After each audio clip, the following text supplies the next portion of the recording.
앞서서 최 원장님께서 긴장을 많이 풀어주셔서 조금 더 덜 떨린 것 같고 아마 전산실 그 본사 직원분도 맞으신가요? 왜냐면 아마 제일 귀찮게 아마 전화를 제일 많이 한 학원이 아닌가 싶어서 항상 따뜻하게 전화 받아주셔서 너무 감사드립니다.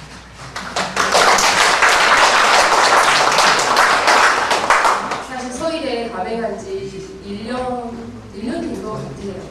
작년에 그때 학원 자리도 안 봐놓고 교육을 왔거든요. 해야 되겠다.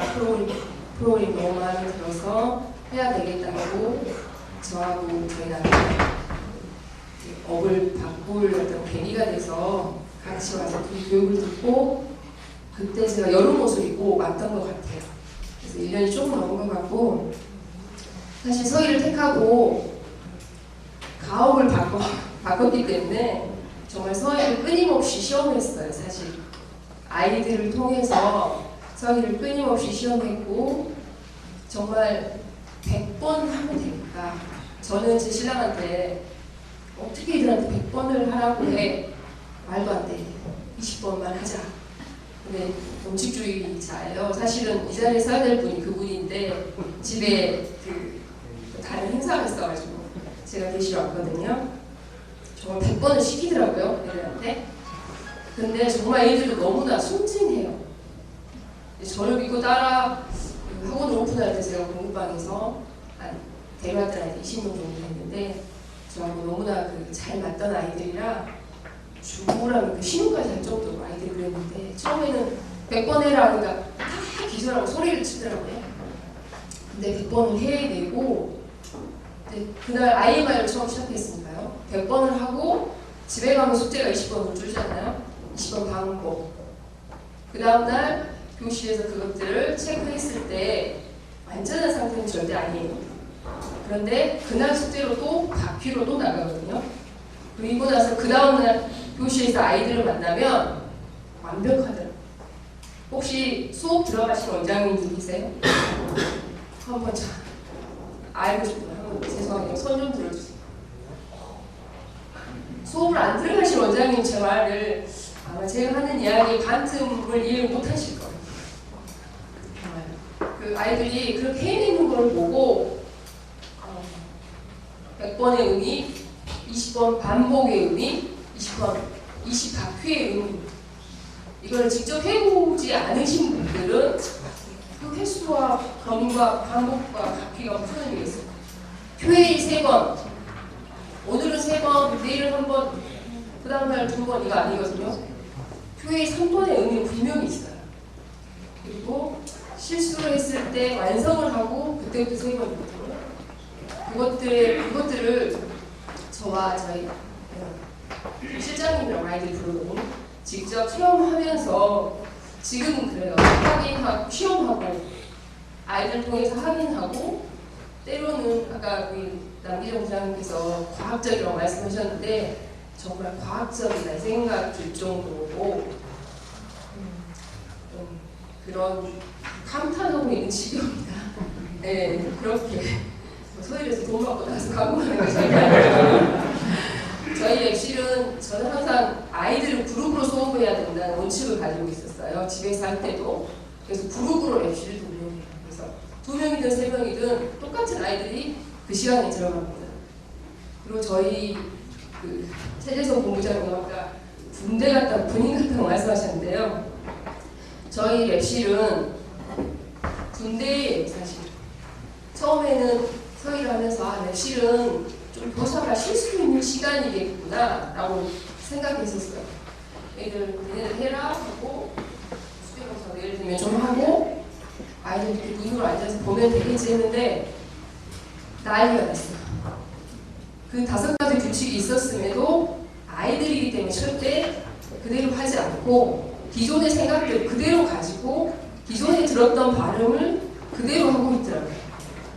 그리고 강사를 쓰면서 더 엉망이 됐어요. 그 강사가 굉장히 유능한 분이었는데 영어 쪽으로는 코칭이 전혀 안 됐던 거예요. 그래서 아이들이 왜 숙제가 안 될까? 오늘 리딩을 하고 갔는데 반복 횟수가 정확하지 않는 거예요. 교실을 직접 제가 랩실을 들어갔는데 엉끔한 소리를 따라하고 있는 거예요. 또 때로는 이렇게 길이가 긴데 한두 단어만 하고 있는 거예요. 그러니까 교실 랩실 수업이 제대로 안 되기 때문에 집에 가서 숙제를 할 수가 없는 거예요. 그래서 랩실이 그냥 애들한테 대충 하라고 해서는 절대 안 되겠구나. 그래서 지금 저희는 과정 군대 수준. 아이들이 그 언어 습득 원리, 모국어 습득 원리, 이제 뭐 일반 시간의 법칙 그런 것에 거의 세뇌를 당한 아이들 수준이에요. 그래서 때로는 외도 있어요. 외도 있어요. 사실은. 왜냐하면 그 아이들을 정말 제대로 보고 이렇게 관리해 줄 때 효과들이 바로바로 하루하루 사이 달라지거든요. 그러니까 오늘 아이가 수업을 빠지면 그 아이가 이틀 뒤에는 정말 엉망인 상태로 오게 돼요. 저희는 사실 공부할 게 너무 많거든요. 그래서 정말 하루라도 빠지면 그 아이한테 어떻게 보충을 해줘야 될지 모를 정도로 공부할 내용이 너무나 많아져서 저희는 5가지 원칙을 그냥 칼같이 지켜요. 거저 아이들이 진짜 세뇌 당한 것처럼.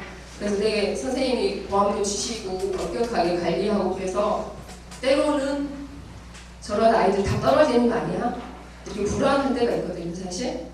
그런데 이제 그런 불안감을 펼칠 수 있는 거는 학부모님들이 전적으로 믿어주셔야 돼요.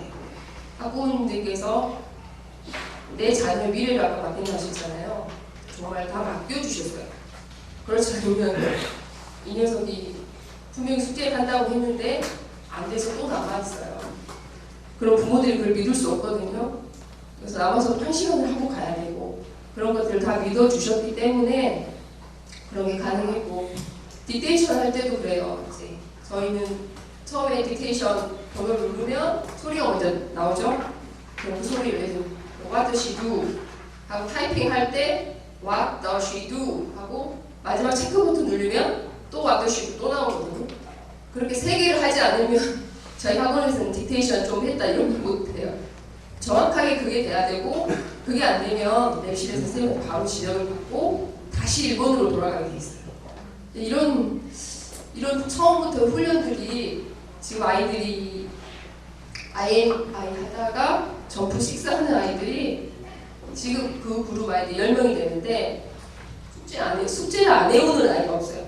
복습을 안 해오는 아이가 없어요. 새벽 2시에도 들어가서 숙제를 해요. 소풍 갔다 와서 피곤하면 들어가서 숙제를 하고 새벽 6시에도 일어나서 학교 가기 전에 숙제를 합니다. 저희 아이들은. 저는 아침에 일어나면 이제 컴퓨터 딱 켜놓고 전체적으로 개괄적으로 그 시간을 보면 아이들이 들어갔다 안 들어갔다 알 수가 있거든요. 그래서 일단 그거를 보고 출근을 해서 하루 수업이 완전하게 좀 아무 탈 없이 준비한 대로 수업 시간에 들락날락하지 않고 수업을 할 수 있으려면 10시에는 출근을 해야 되겠더라고요. 사실 그렇게 학원생 수가 많아서 제가 이 자리에 나온 건 절대 아니거든요. 네, 그래서 그 10시에 출근해서 그 숙제 관리 엄격하게 하고 안 되면 부모님들한테 문자 좀 나가고 그러면 수업 오기 전에 복습이 거듭나게 있어요. 네, 그런 상태로 관리를 하고 있고 그럼 랩실이 그렇게 항상 지겨우면 사실 아이들이 그냥 살살살 하고 학원 다니기 싫다고 할 텐데 사실 저는 너무 다행인 게 이번 코어로 바뀌면서 캐릭터들이 너무 재밌어졌거든요. 사실은 저도 맨날 1시간 정도 그걸 봐도 지루하지 않을 정도. 그래서 워크다더 이런 단어가 나오면 저거 되게 감정이 돋고 있잖아요. 아이들이 그걸 보면서 얼마나 즐거워하는지 몰라요. 그래서 뭐 재미있는 캐릭터, 송, 패턴, 그런 스토리 등을 통해서 아이들이 너무나 즐거워해요. 랩실은 지옥이면서도 즐거움이고 또 전적으로 아이들이 즐거움을 가질 수 있는 게 교실 수업이거든요. 랩실에서 한 것들을 그 다음날 이제 저희들은 전자 플래시 카드보다는 아이들이 그 코팅된 그림을 좋아해요, 사실은. 그걸 가지고 말하기를 좋아해서 그냥 팔로우, 아까 나 부장님께서 그 말씀해 주셨던 그대로 다 하거든요. 팔로우하고 플레이하고 그 직접 함으로써 사실은 저는 이미 알고 있어요. 누가 오늘 말을 못할 것이다. 숙제가 안 되는 아이가 있기 때문에. 그럼 집중 공략합니다. 그 아이한테. 토요일을 계속 공략하면 말을 못하게 되거든요. 그럼 그 아이는 그날 집에 가서 숙제를 해요.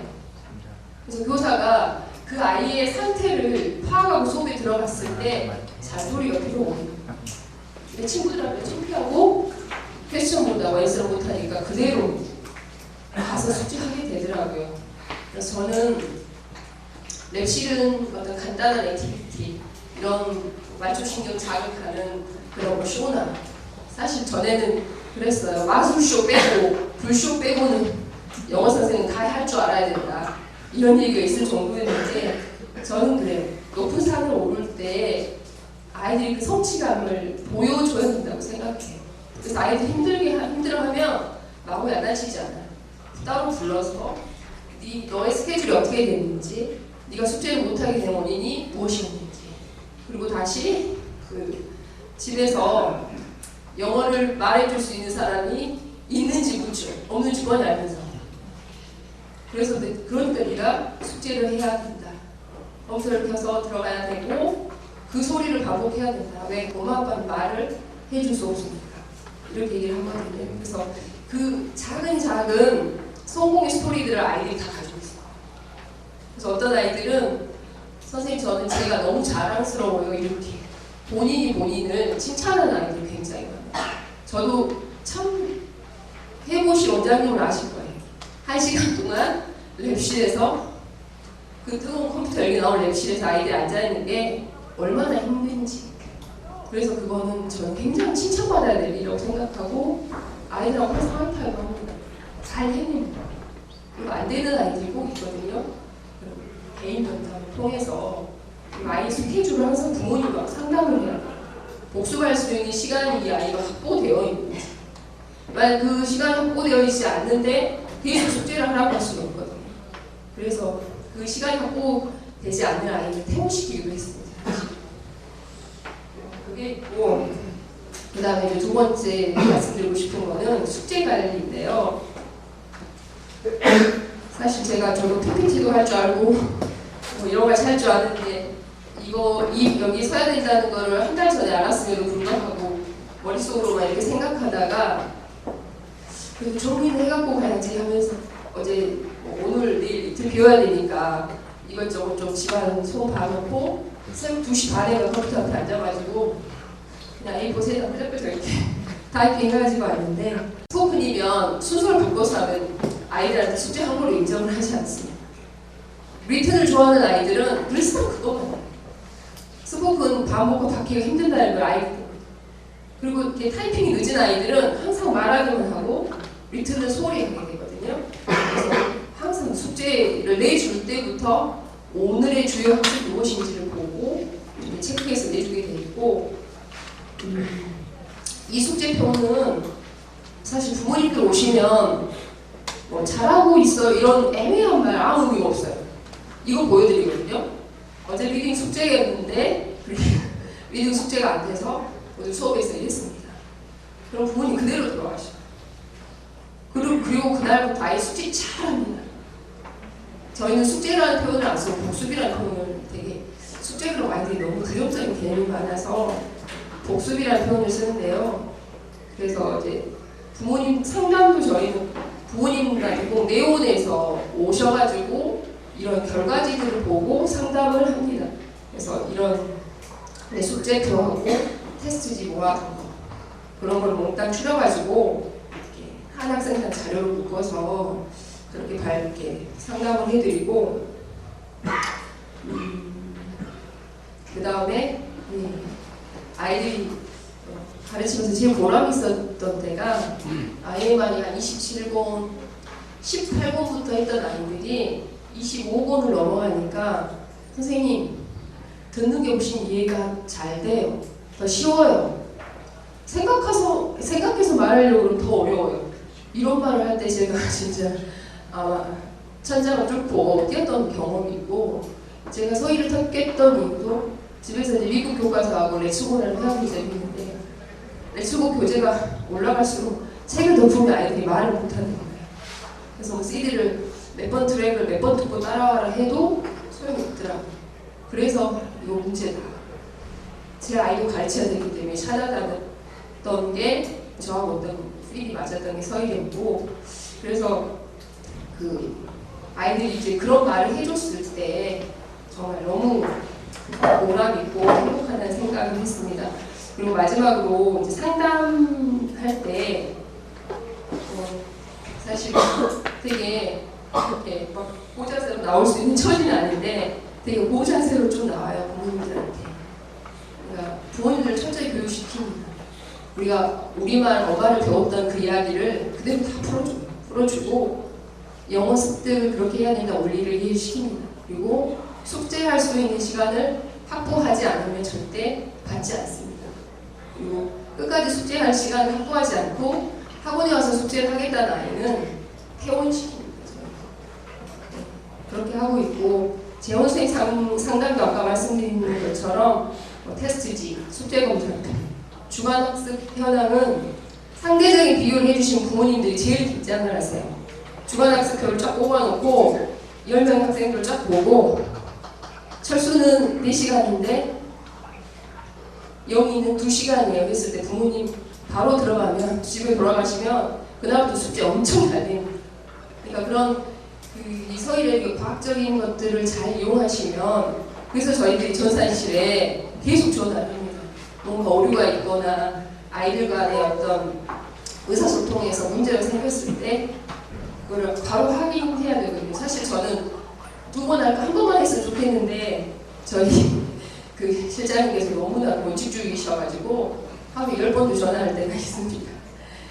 네, 그리고 이제 원슬리 테스트도 아까 그 남부장님이 보여주셨지만 저는 항상 그 폼으로 보내는 건 아니고 어쩔 때는 상대평가를 해서 또 보내거든요. 그러니까 그 아이의 이름은 놔두고 나머지 아이들의 이름을 지운 상태에서 내 아이가 이 그룹에서 어느 정도 되는지, 네, 그것도 굉장히 부모님들이 민감해 하시고 아이들 관리에 굉장히 협조가 됩니다. 그래서 그 학부모님들의 신뢰를 얻을 수 있는, 사실 랩실을 그렇게 엄격하게 관리할 수 있는 것은 학부모님들의 신뢰라고 아까도 말씀드렸는데, 그 역시나 아이들이 숙제 검사 하다 보면 핑계가 많아요. 컴퓨터가 안 됐어요. 인터넷이 안 됐어요. 프로그램이 오류가 떴어요. 그런 얘기인데, 그거 진짜 아이들, 제가 학원 하면서 상처를 받았던 게 아이들 너무 거짓말을 잘하는구나. 정말 뭐 예를 들면 IMI에서 요즘 계속 30분에서 오류가 생기거든요. 그러니까 어떤 친구가 타겟을 해야 되는 친구가 저도 오류가 생겼다고 거짓말을 하더라고요. 그래서 테스트를 쫙 봤더니 아니라는 숙제를 안 했어요.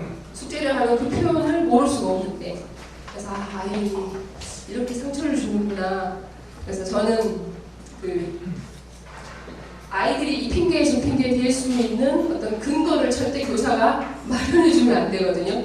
그래서 전산실을 자꾸 괴롭히는 거고, 교사가 오늘은 숙제 검사했다 내일은 안 했다, 오늘은 공책 검사했다 내일은 안 했다, 이거 절대 없습니다. 애들이 정말 지독하다 할 정도로 저는 완벽하게 일단은 하려고 노력하고, 사실 1년간 한 지식이 이제 서희 프로그램을 조금 알겠어요.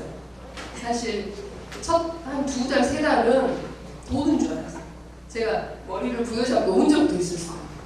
준비를 잘해갖고 갔다고 생각했는데 애들 엉망인 거예요. 정말 감행할 때 내 프로그램 쉽겠다라고 생각하신 그 원장님들은 아마 큰코 다치실 거고, 저는 그래요. 재원생 2배에 저는 이제 늘려도 된다고 제 속으로 생각하고 있고, 늘릴 준비, 학원 좀 늘릴 준비도 하고 있거든요.